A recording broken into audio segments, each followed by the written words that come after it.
Alhamdulillah, meriahnya susu. Tengok ni. Anak aku baru 2 bulan ni dah penuh. Yang bawah ni pun dah penuh.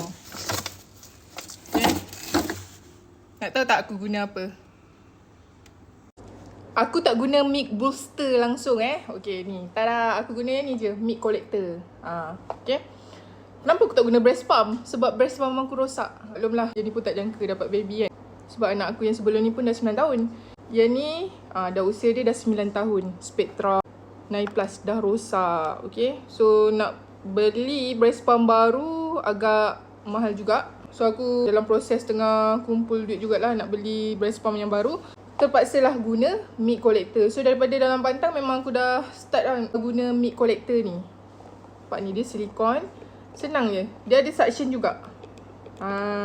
Masa anak aku yang first pun aku guna milk collector jugalah. So aku praktikkan balik untuk anak yang kedua ni.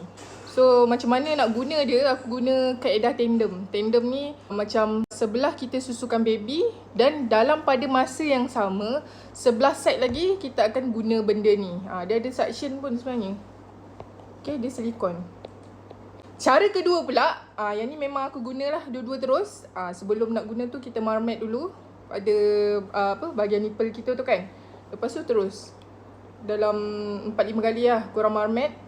Lepas tu barulah guna benda ni. Tu yang aku dapat hasil yang macam tadi lah. Okay. Selamat mencuba.